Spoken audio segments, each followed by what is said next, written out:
I don't know whether it's possible to cultivate a style. Nobody is precisely what they think they are. Love is where you find it, where you find it, where you find it. Love is where you find it.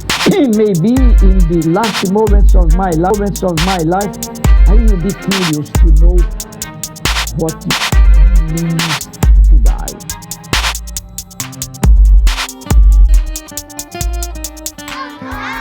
Welcome to Folk Phenomenology. My name is Sam Rocha.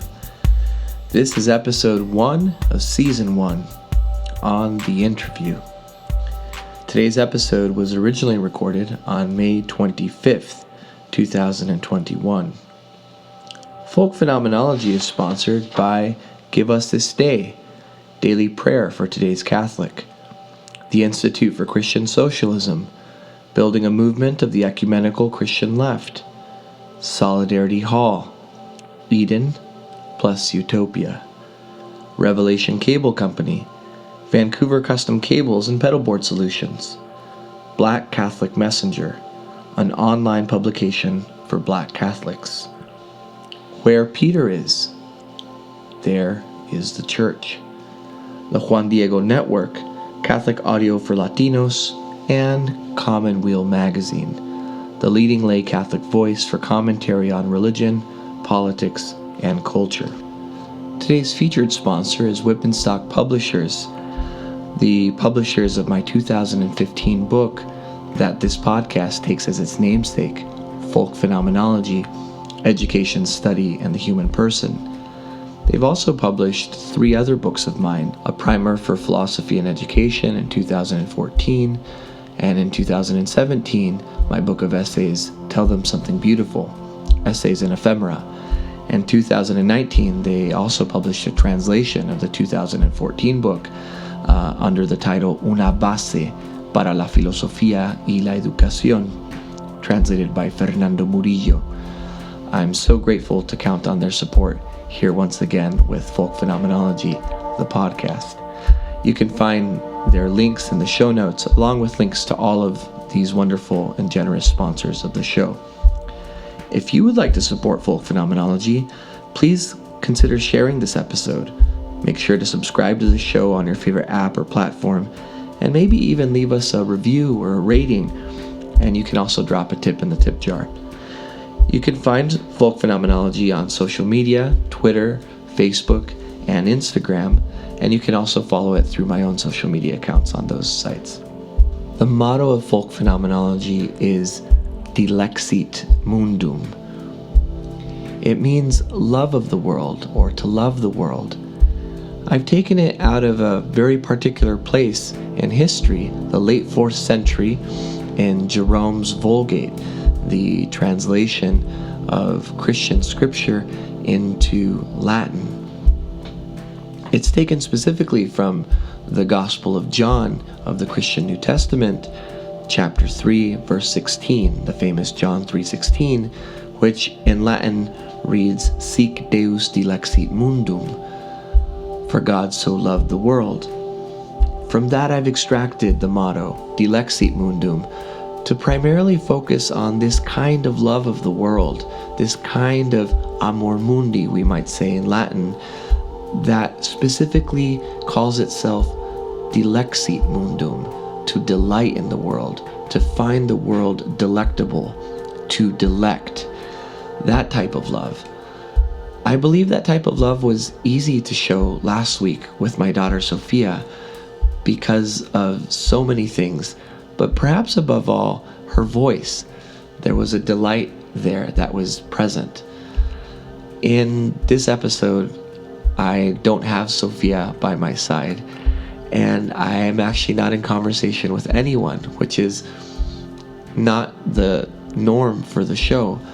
But what I want to do today as we begin is to try to supply some of my reasons for not only this motto, but for the show itself, and hopefully allow myself to explain a bit, at least of what my motivations are, and my sense of delight that I take in this show, and more particularly in this medium of the interview.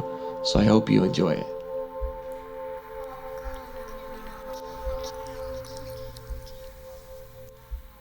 one of the things that the interview does is it allows one to begin.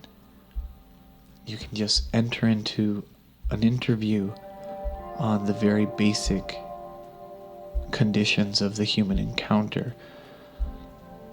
What I mean here is that, it's sort of awkward to log into Zoom and let someone into the Zoom call and then sit there and not say anything. You have to say something. And after you say something, they inevitably have to respond. And at some point you press record and there you go. And I think that's true of any interview, is that the encounter itself forces, in some sense, a kind of beginning and a kind of opening. Without that,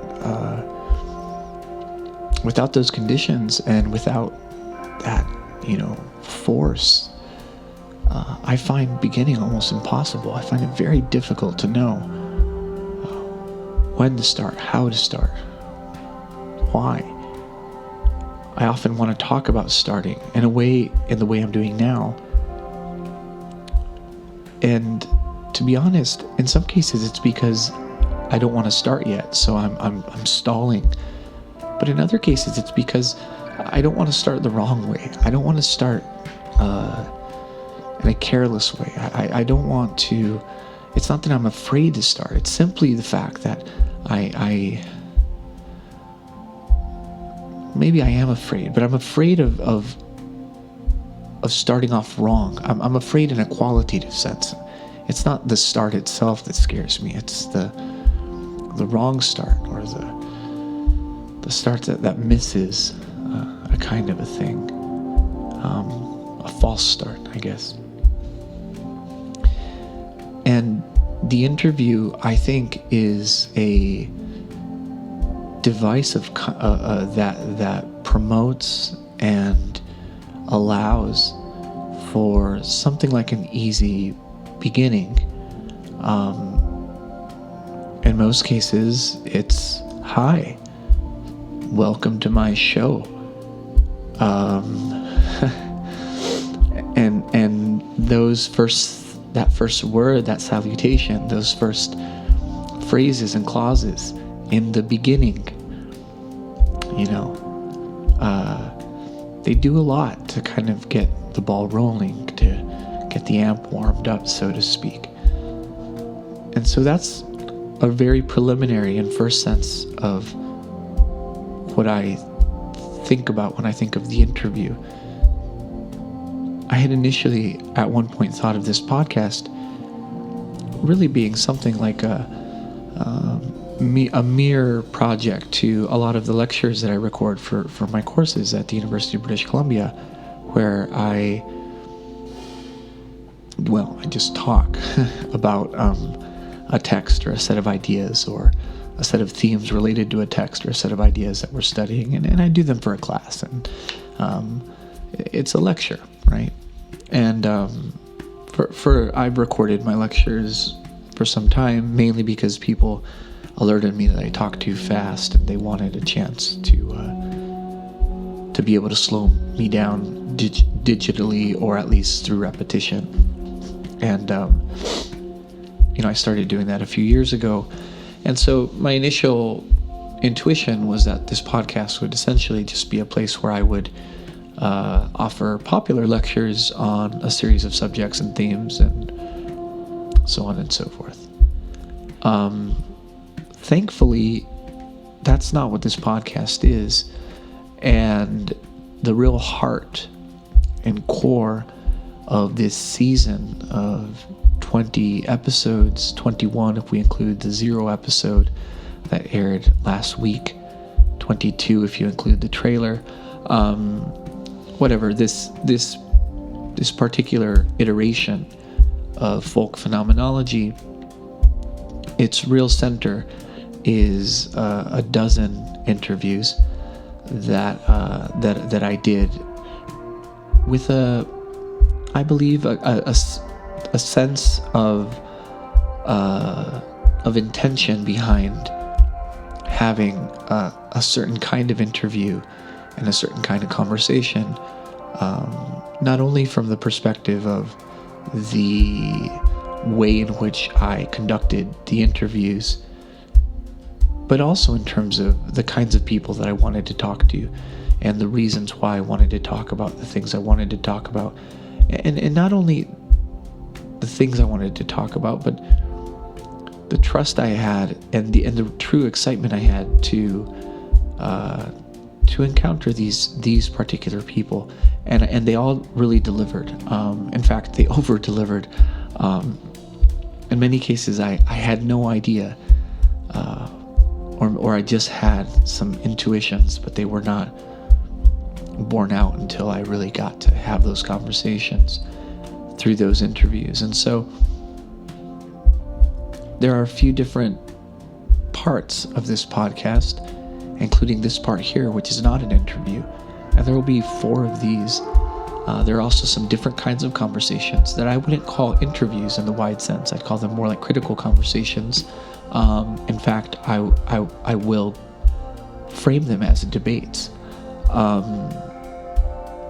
And I have different reasons and different experiences that justify those portions, and that also justify portions like this, where I am doing the kind of lecture, monologue sort of presentation.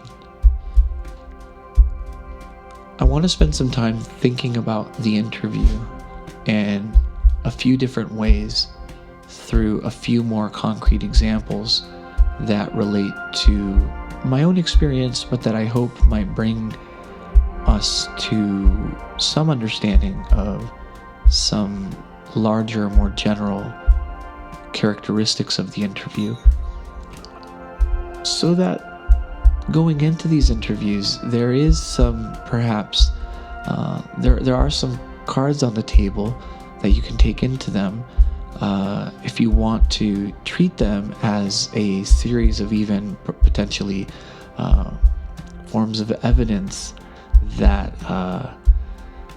that either cohere or don't, that follow or don't this particular presentation of the interview. Now, why would anybody want to do that? It might seem like an awful lot of work. Why not just listen to them, and why not just get on with it and just get started? I think that's reasonable. I think the interviews, and I think the interview itself is by no means obvious just because it's easy and because it's accessible. I think there's something that we can miss whenever we allow things that kind of come easily or are entertaining in that way that entertainment sort of makes access easy and even kind of holds on to us in a way. I think that's great, you know, and look, I think there's entertainment value in a lot of this. But I don't understand this as entertainment, and I'm not particularly motivated by a concern for entertainment. I think there's room for fun. I hope there's room for joy. I hope there's room for all kinds of things. But ultimately,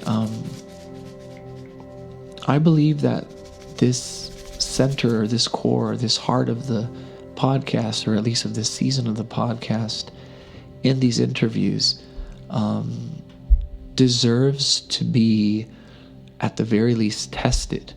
That claim, these are the core of the podcast, that claim deserves, I think, to be submitted to the scrutiny of a preamble of sorts, of an attempt by myself as the producer, author, curator, interviewer, to tell you a little bit about my relationship to the interview, and to work from those stories and those examples to those more general ideas, and then, of course, move on as the season allows, and present them to you one by one, and allow you to see what you think. Allow me, in fact, to to see what I think about them in that respect. To think and to consider and to pause and to begin in this rather ponderous way. These are important characteristics, I hope, for the approach that I want to take here, and it's very closely aligned to and related with that word phenomenology and that whole word folk phenomenology. I'm not going to try to always become pedantic about this, and I promise that I won't, plug my book every 2 seconds, but this isn't just the title of a podcast. It's been something of a life's work, in the sense that the book that came out in 2015, published by Whip and Stock, titled Folk Phenomenology: Education Study in the Human Person, that was a 6-year revision of my doctoral dissertation, which was, in some sense, well, I mean, as all dissertations are, at least, the kind of the terminal project for my doctoral studies, which was really, in some sense, the terminal project for my terminal degree in my study of philosophy and philosophy of education. So, it matters to me that there's some attention paid to these methodological steps and to the ability to suspend a bit the ordinary or easy or everyday basic public interest level concern for these discussions, because I think they have, in fact, they shocked me at all having, I think, just real compelling content. But I think there's even more than just that. I think that there's something that even transcends that there. And I wonder whether that may have something to do with the form of the interview itself. And so in this episode, what I would like to do is to try to take that up and using the steps, examples first, and then some general characteristics that I proposed.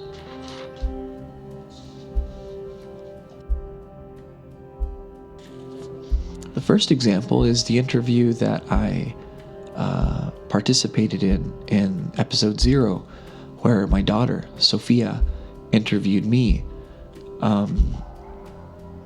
The long story behind how that episode came to be and how that interview was suggested and took place carries us into a walk in the forest as we were going to gather field recordings that I'm using in the kind of sonic soundscape for the show, and a series of, I thought, sensible questions that Sophia had to ask about those recordings and the show, and what is the show, and what are the recordings for, and so on and so forth. It was it gave me the idea to have her interview me, and her as an interviewer really struck me because there was something. She prepared like written questions, and she asked them in a way that was almost, I felt like once she had asked the question, she was ready to ask the next question just as soon as I finished giving my answer. And I found that actually kind of unnerving because, there wasn't going to be an opportunity to extend or to, develop my ideas. I had to give her direct answers, and I'm not very good at that. And I would try sometimes to maybe ask her questions about the questions and so on and so forth. But in the end, I was unable to escape her rigor as an interviewer, and as a result, and she also asked questions that I suspect she didn't quite realize were not only difficult, but even in some ways impossible to answer, or that kind of plumbed some depths that I don't think she was entirely aware of or was aware of at all. But that kind of knocked me back. And anyway, that first interview, which is my first example, which you can listen to, which is, already like a preface or forward or prequel or pre-season episode of this show, it's an inversion of my role, and it kind of flipped, I think, in many ways the show around before it even began. And here I am in some ways trying to flip it back around in order to get us to the first interview with Jeannie Gaffigan that's coming next week.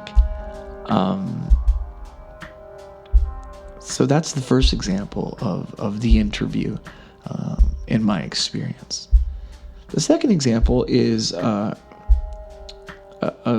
literary interview that takes place and has taken place for many, many years in a quarterly that I subscribe to called Paris Review. I'm just a fanatic for Paris Review, and the reason for my fanaticism is 95%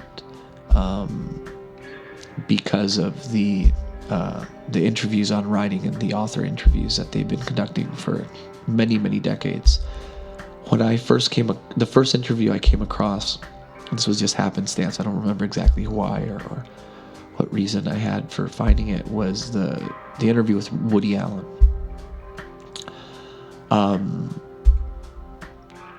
That being the first interview has definitely not aged well, but it's what it was. And there was one thing that stuck out to me in that interview, which is him saying that he takes every offer he gets to do some writing because he's certain that he won't get asked again. So he kind of does it. In some ways, he's playing, I guess, maybe that kind of paranoid, neurotic character. And maybe that's not just a character. Who knows? At some level, I think we're all just playing a character. But that really struck me at the time. I had a similar feeling of almost, desperation about, having to say yes to everything and take everything. I think at the time I was, in the early part of my academic career and on an academic job market that was, brutal. So that stood out about Woody Allen, but more than that, the style of writing, the way the interviewer and those interviews kind of disappears and becomes anonymous. The opening short little descriptive statement about the interview and about the person being interviewed, the photography,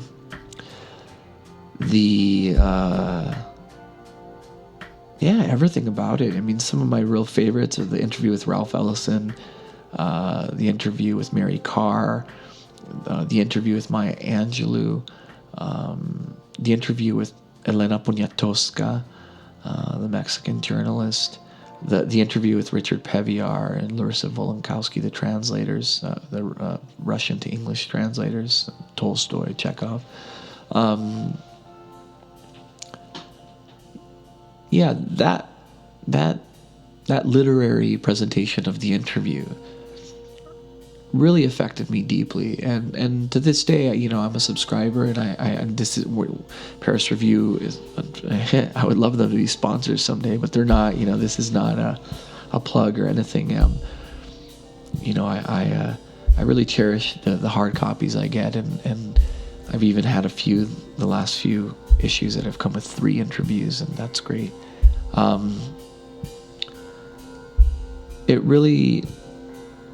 It really struck me that they all ask the same question, which is basically, how do you write?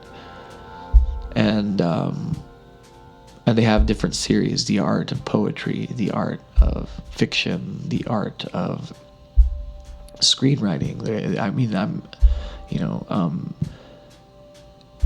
And so that concern with writing and with composition and with the craft of being a writer,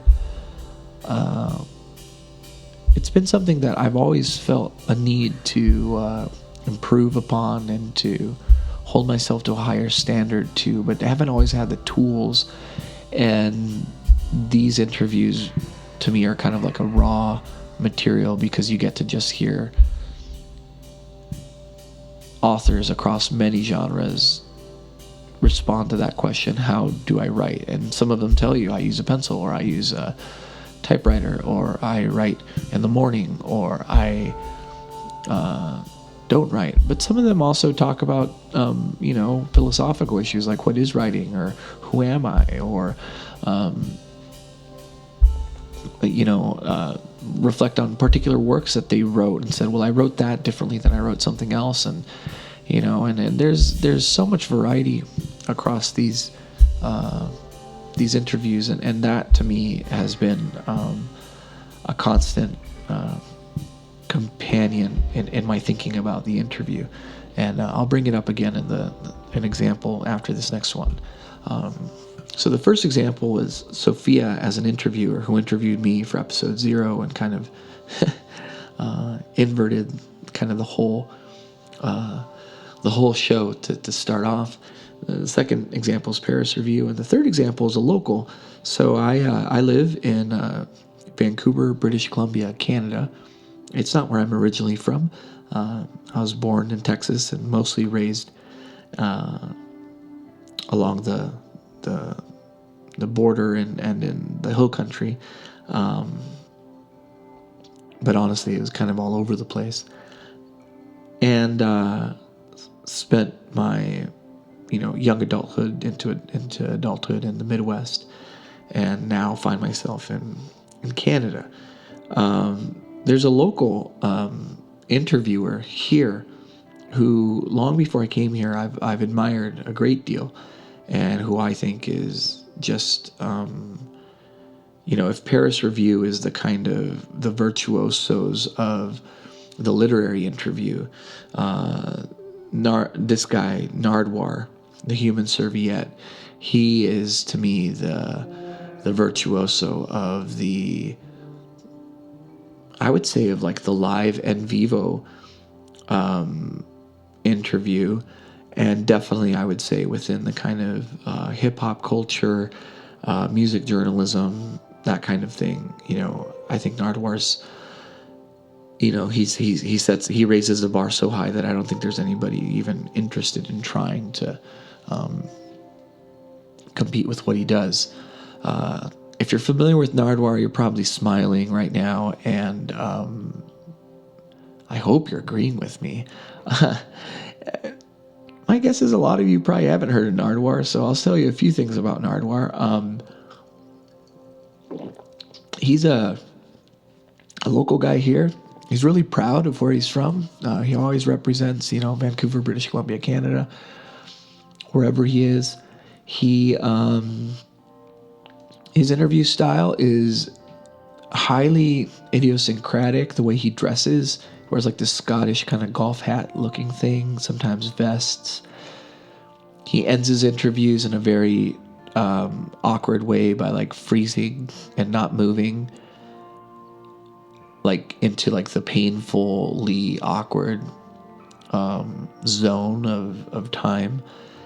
He does incredible amounts of research on everyone who he interviews, which are mostly rappers and MCs and hip hop artists, with some exceptions. Daniel Johnson. He interviews Daniel Johnson while he was still alive in a record shop. And part of that research is that he acquires gifts that he presents to the people he's talking to as like cues and really as kind of like hard evidence to show that the thing he's asking them about, that he knows what it is and he has it in his hand. So oftentimes these are mixtapes or really early albums or VHS recordings and stuff. And I think he got his big break by an initial interview he did with Snoop Dogg. And he's now done, I think, 3 or 4 of those. But he's also taken some really wild chances, sneaking into, getting, very limited access to MCs and rappers. And in other cases, his reputation has allowed him to interview people, who know a lot about music and stuff, and who are kind of, I would say, a challenge. He interviews Questlove, for instance, Amir Thompson, and that's an awesome one.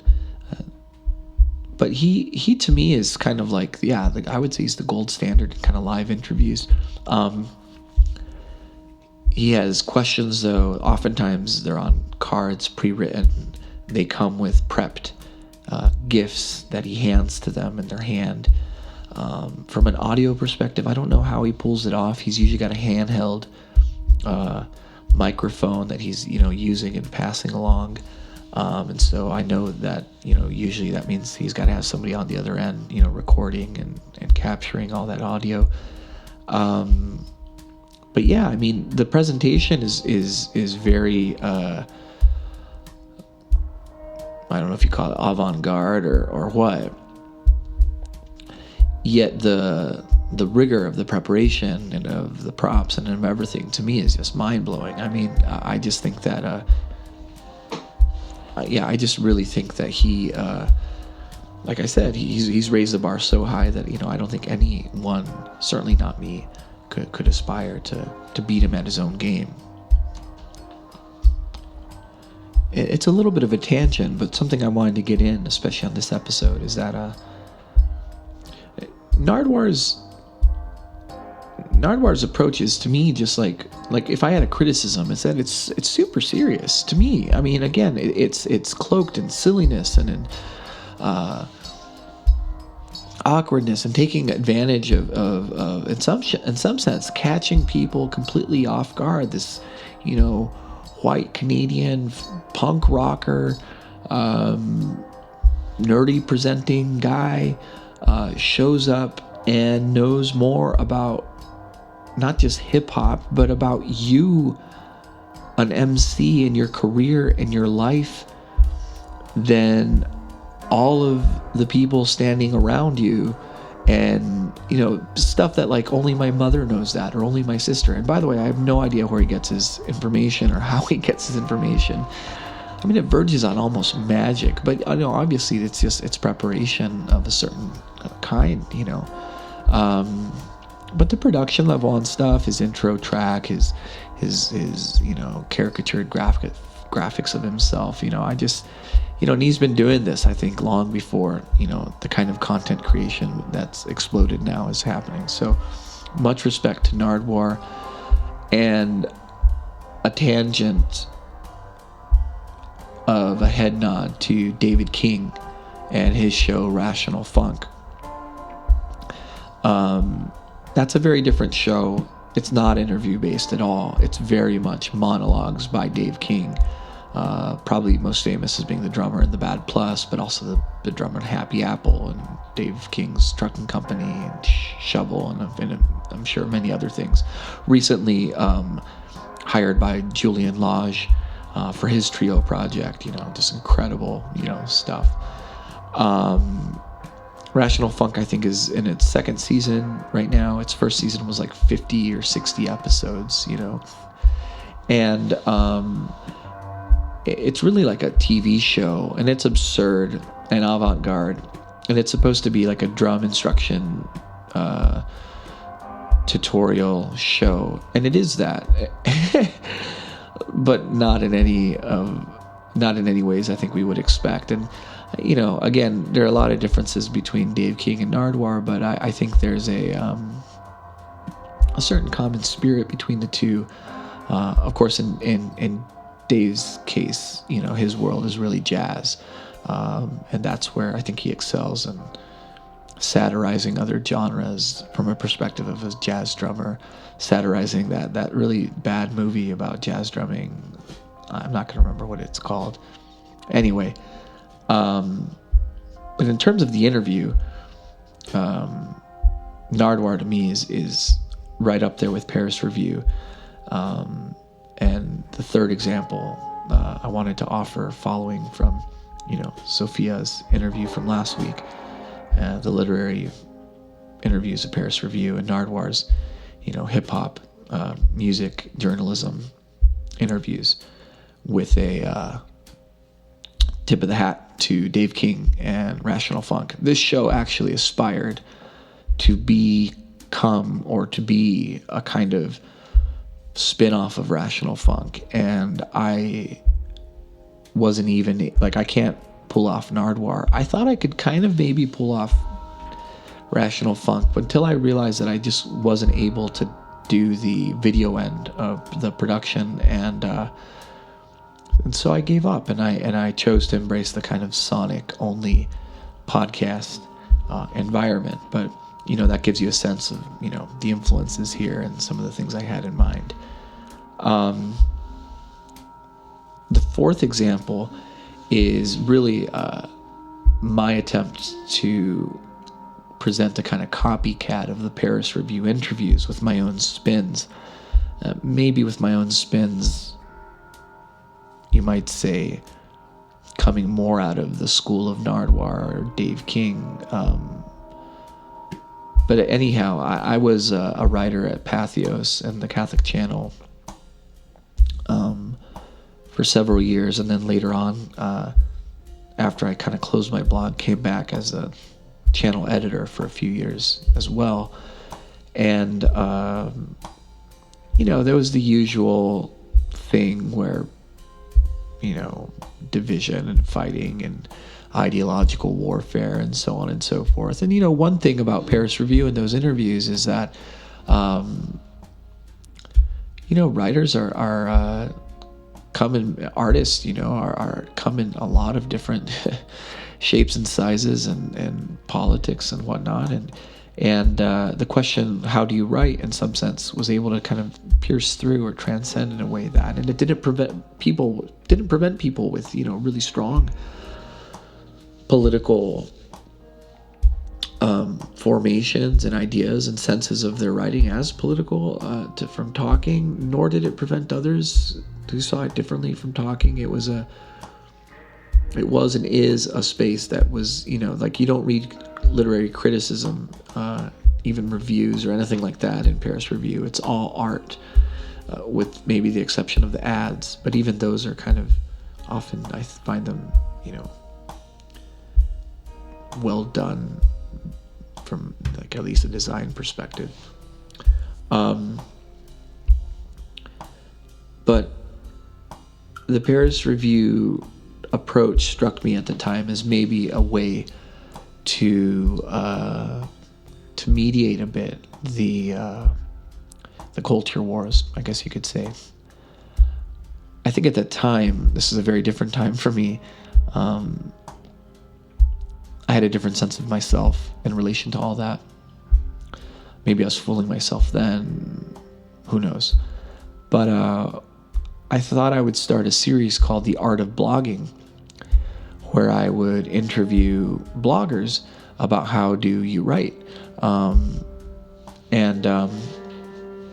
interviewed Max Lindenman, Leah Libresco, I think I did like 5 interviews. Those are the 2 that stand out to me, I suppose. I think it was the first one and the last one, actually. Maybe that's why. And I laid them out even as like a copycat of Paris Review. I wrote the little introduction. I had these like centered all caps, small caps, interviewer, and then the name of the person I was interviewing. So they were pretty like standard ripoffs of Paris Review. But at one point in any interview, I would play this game of free association, where I would give free association cues. So this kind of psychoanalytic game, and I found that very interesting, actually, as an interviewer and as a reader. I doubt that always communicated, and like I said, it was a short-lived project. It only lasted 5 interviews, but it was I think it matters because those were interviews that I conducted and that I edited and presented and so on and so forth. I have to say that, like, one other thing about this is that, in my academic work, I'm a philosopher, and I work, though, in a faculty of education and in a field of education where a lot of people do, qualitative research, where the core data that is collected through interviews. And I'm a fairly outspoken critic of a lot of that work. And I don't do it. Like, it's not my approach to my work. And so yeah, the idea of the interview being important to me is in some sense kind of funny, but as I thought about it, I did do that with Patheos. I've done a few other interviews too. I interviewed Eddie Bayard at the Malcolm X Institute for Black Studies. And I even transcribed part of that interview for an article I was writing at one point and stuff. So, I say that I'm not doing interview-based work, but in truth, I don't know how reliable or true that is. But nonetheless, I do have a kind of tense relationship to it. And really, this show is, for me at least, the most committed I've felt to that particular genre, to that particular mode of expression, to that particular form. But it wouldn't have come to be just because I did those 5 short-lived interviews at Patheos. I don't think it would have come to be because of my great respect and admiration for Nardwuar, the human serviette. I don't believe it would have been... I don't think we'd be here now just because I love Paris Review and read about it. And the interview, the singular, you could say, interview that truly showed me that maybe I could do something as an interviewer. That interview was a real was within my grasp to execute. Was the interview I did last summer with Gloria Purvis that came out under the title "The Gift of Blackness to the Church." And the lead up to how that interview took place, the aftermath of the transcription of our conversation and the editing of that conversation into a kind of tighter, more essayistic presentation, its publication in Church Life Journal, with huge thanks to Arthur Rossman, who's been with me since Patheos, and whose idea the whole interview was, in fact, to its reception and really, in some sense, the aftermath of that. Its relation, of course, to the times and to the killing of George Floyd, the suspension of her own show that was at the time on EWTN by one of the affiliate networks that would later become just the loss of that show entirely, but because EWTN didn't renew it, to her return and her own podcast with America, which I encourage everyone to listen to. It's one of the great friends of this show. It's more than a friend, though, because without Gloria, without that interview, I don't think that all of the other examples that I've offered would have necessarily given me the confidence, but also the sense of the sense that there was maybe something distinct or unique about the approach that I might take to the interview. Because I think one thing about the interview is that it has a general form, but one of its general forms is the particulars of the person doing the interview and the choices they make and the consistency that they apply in and out of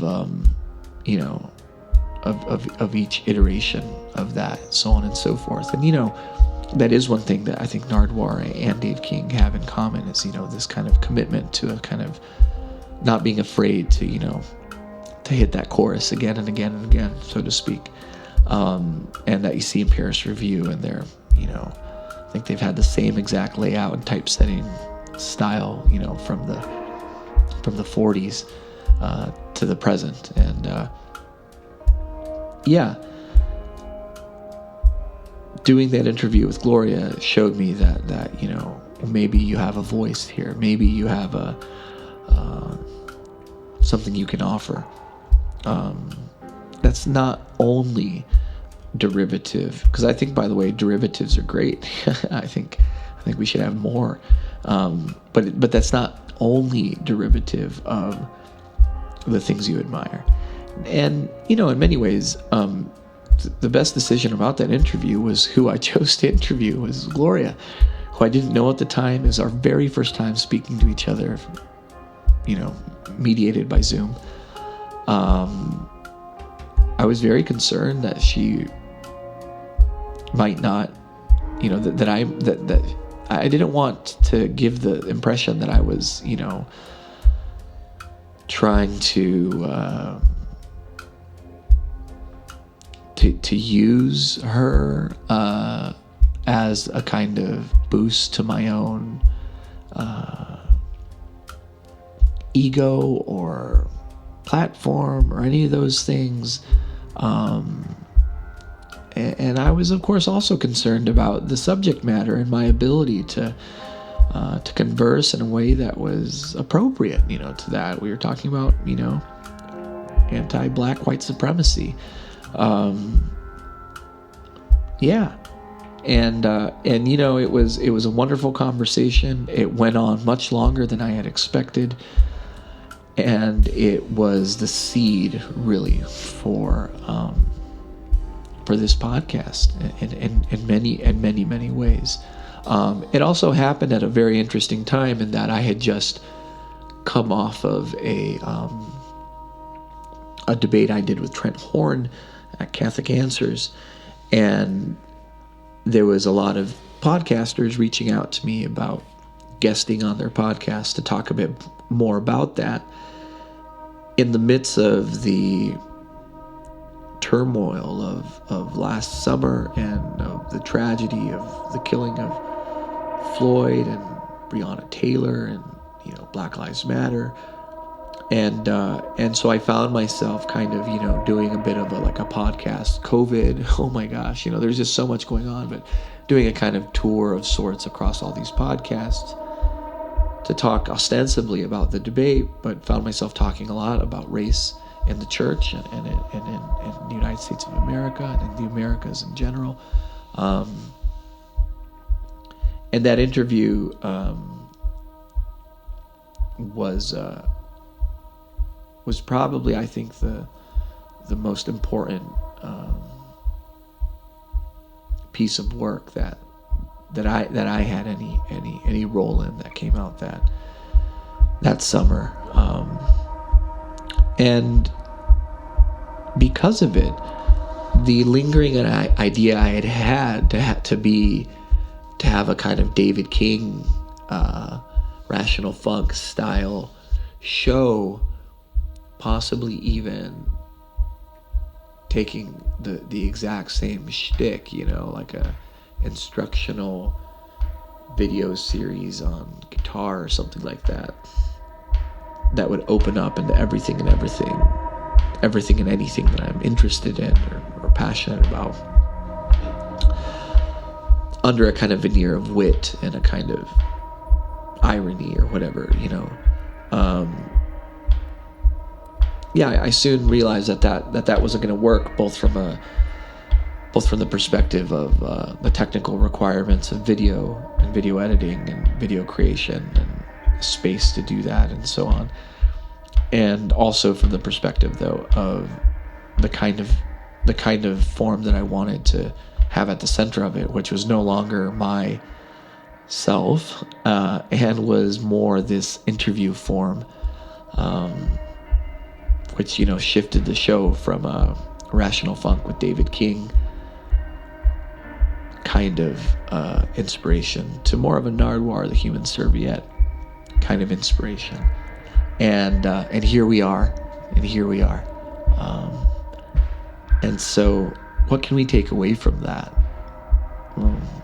What can we say about the interview in general?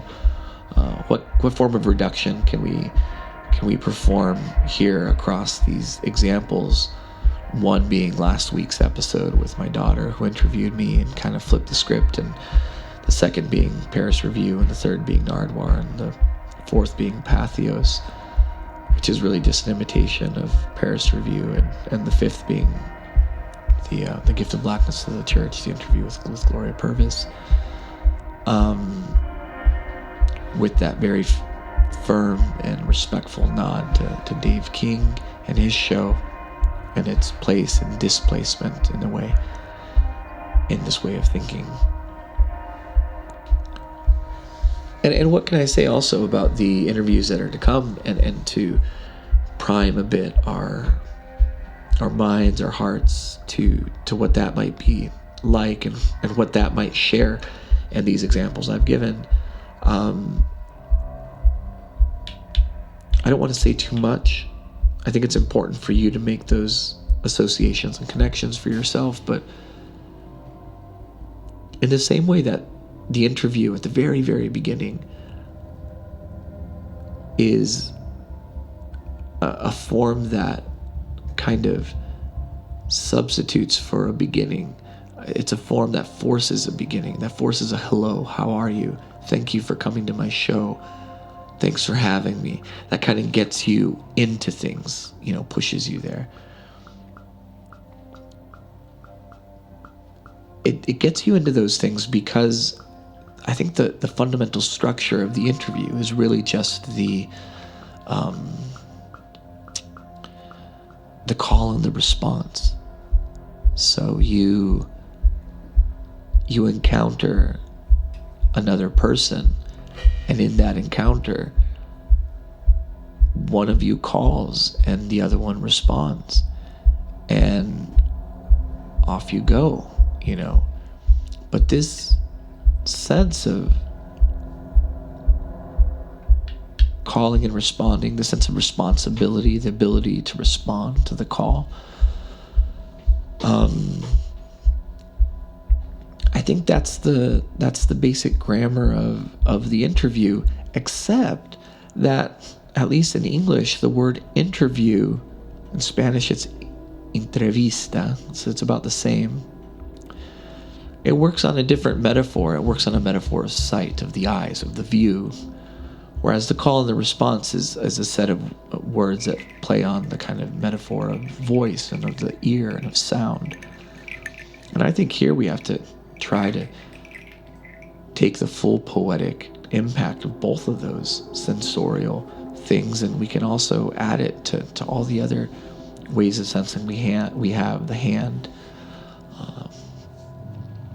What I mean to say is that the interview is an opportunity to see, to view, to review, but it's also to see between, between persons, but not just on an exchange, like a ping pong ball. But, what's between the two walls that ball is bouncing off of? What is that middle space? What is that? I think that's what the interview is about. And I think that the interview invites a lot of company. In other words, I don't see an interview as always necessarily being a matter of, person A speaking to person B. It's not just a communicative, diagram. I think it gets flooded with other people. I mean, look at this one. We've, my daughter's here, all these writers at Paris Review and typesetters and authors, and Nardwar, the Human Serviette, is here, and Dave King is here, and Gloria Purvis is here, and Pathos, and, Elizabeth Scalia, who was the editor who brought me in there at the time. And, the interview, I think, is an invitation to see not only the other person, but to see the kind of, I'm going to use a religious expression here, kind of like a a secular community of saints, all the choirs and angels, like this, these kind of flooded scenes where we can seem to think that we're encountering just two people, but I think what we realize is that the intimacy of that encounter doesn't preclude a very public, in a way, and a very communal and a very social event or phenomenon. It's an appearance or a phenomenon of a kind of folk. It's folk phenomenology. That's what the interview is. I think, I believe, I hope. And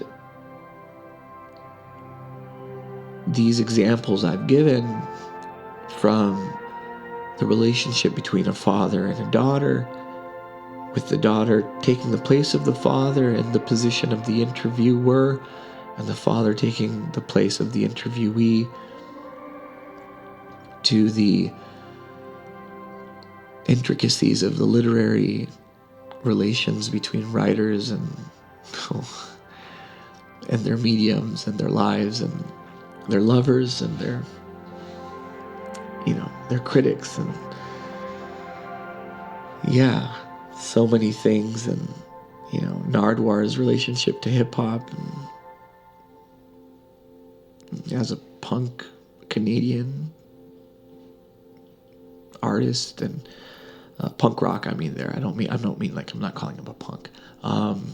Dave King, just constantly a barrage of references and allusions, and to the Catholic media world, which might look difficult today, but it's never been simple, not at least since I've been around in it, since around 2005, 2006, 2007, to the very real and relationship that began in an interview between myself and Gloria, and that has grown, and now she's got a podcast, and I have a podcast, and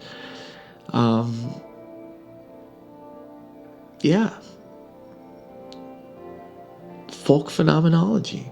It's a lot of folks appearing in a lot of ways through this form of the interview. In fact, one way to think of the folk comes from an interview with Louis Armstrong, where he's asked, what kind of music do you play? And he says, I play folk music. And the journalist asks, well, what do you mean by that? He says, well, I play music for folks. In the episode with Jaya, she talks about a different version of that story that she's heard, and we compare our two different versions of that account of that interview. But those are some characteristics perhaps of the interview, some aspects of the form of the interview, the call and the response, the poetics of vision, the sociality, and the public nature of the interview. These are all things to perhaps keep in mind, not just about the interviews to follow in the show, but also about maybe ways in which the form of the interviews enters into our common experience of things like dialogue or conversation, or our everyday lives, and also the ways in which that sense of the interview pierces into some of the other portions of the podcast, including, I think, the auto interview that I hope at least has some place within even the monologue or the lecture where I'm not only speaking from some authority, some, strong place, I guess. But in some sense, I'm also trying to look inside myself, and between my inside and my outside, trying to imagine you, the listener, and the audience, and what might be between us, and taking an interview approach to doing this as well. So this isn't just a way to try to maybe capture or summarize the interviews that I've said and I still believe are the heart of this podcast, but maybe it's also a way to capture something that might be important or significant about all the other parts, and about maybe our life in general, and maybe perhaps some part of this folklore that we're all living in, together and apart. So that's the interview.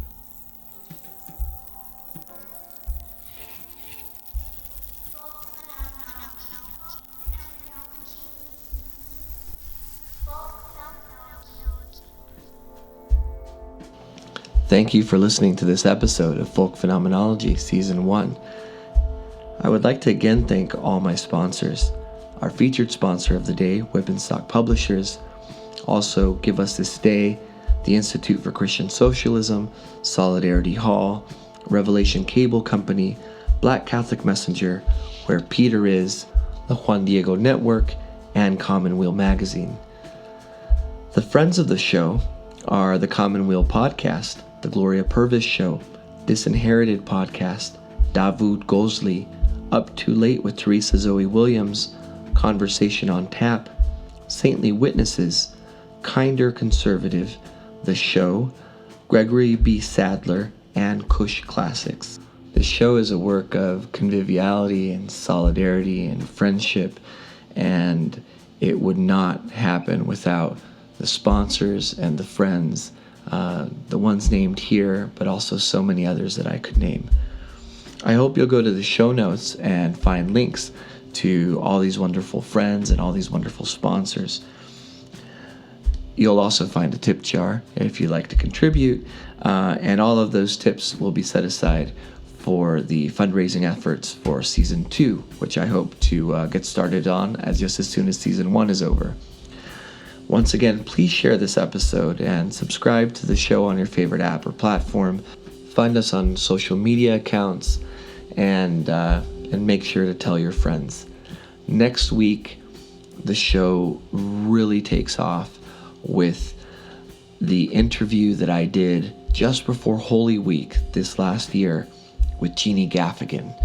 The interview is wide-ranging, and it covers a lot of territory, including her autobiographical book, but it really kind of hit its theme or its motif whenever we started to discuss the confluence of the tragic and the comic, of human suffering, and of things that in any number of ways are not funny, and humor and the comic, including the comedy of Jeannie and Jim Gaffigan. Last week, Jeannie was the special sponsor on behalf of the Imagine Society of the episode with Sophia. And I want to let you know a little bit more about what that was all about. You see, these sponsors gave me the ability to offer a modest honorarium to each of my guests as a token of thanks for their time and for their voice. And whenever I approached Jeannie to offer her this honorarium, she immediately declined, saying she had done it out of her own free will and with no expectation of any kind of compensation.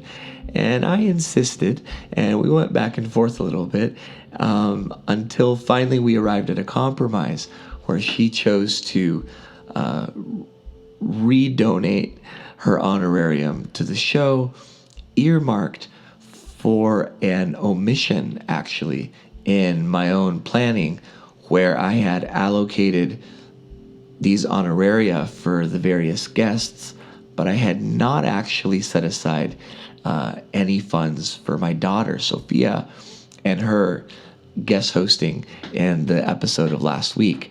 And so because of Jeannie's generosity and because of her ingenuity, we came to this wonderful compromise.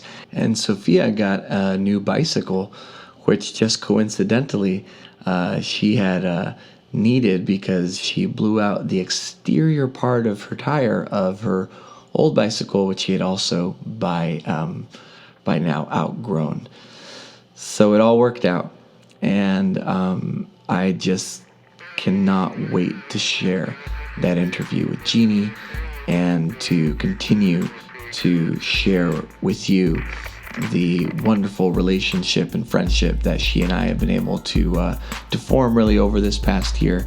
That's extending all the way into my family, and in particular my daughter Sophia and her own presence on this show from last week. So please listen to last week's episode if you haven't gotten to that one yet with Sophia. Don't miss that one, and look forward to next week's episode with Jeannie Gaffigan. It kickstarts a long run of interviews that I've hopefully in this episode been able to give you some sense of my approach and also my esteem for this aspect of the show. Folk Phenomenology is written, hosted, recorded, and produced by me, Sam Rocha.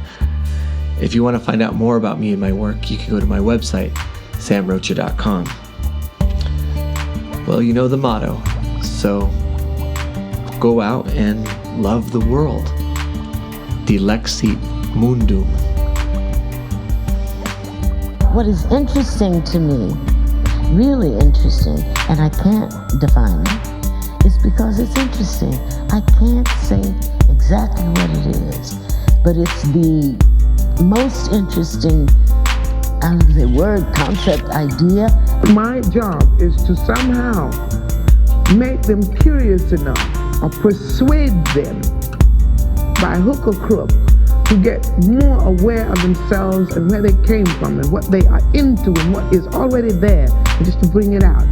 This is what compels me to compel them, and I will do it by whatever means necessary. Love is where you find it. It's where you find it. It's where you find it. It's where you find it. And you don't know where it will carry you. And it is a terrifying thing. Love, it is the only human possibility, but it's terrifying. Through the eyes of our ears, we see the beauty of hope. We see the beauty of pain. We see the beauty